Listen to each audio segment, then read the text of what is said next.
In a shocking and highly controversial decision, former U.S. President Donald Trump announced a staggering 25% tariff on several Canadian imports, citing concerns over drug trafficking and illegal migration.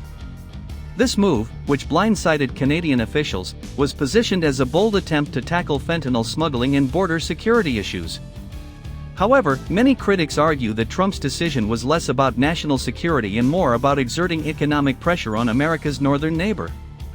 Some even speculate that this was part of his larger agenda to reshape U.S. trade relationships in his favor, regardless of the collateral damage.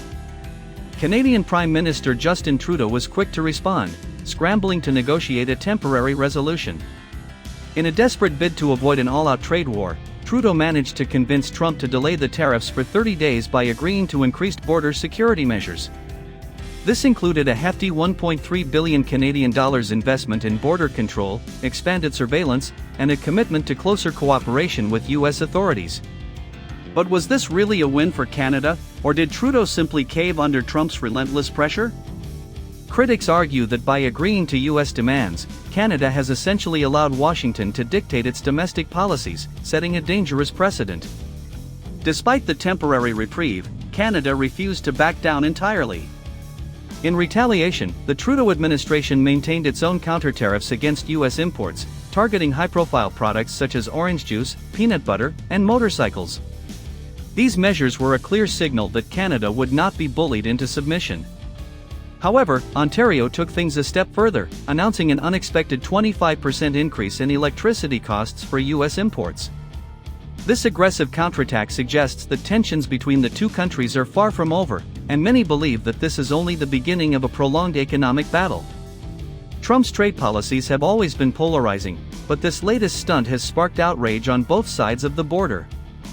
American businesses that rely on Canadian imports are now caught in the crossfire, with many expressing concern over rising costs and disrupted supply chains. Meanwhile, Canadian industries fear the economic fallout from prolonged U.S. hostility. Analysts warn that this tit-for-tat tariff war could have serious consequences, potentially triggering a wider economic downturn. Is Trump's America First strategy actually putting American businesses at risk? Or is this all just political theater designed to solidify his base ahead of another election bid? Perhaps the most controversial aspect of this entire ordeal is the sheer unpredictability of Trump's actions. His decision to abruptly announce tariffs, only to delay them shortly after negotiations, has left both governments scrambling. Some believe this is a deliberate strategy, keeping allies and enemies alike on edge to maintain control.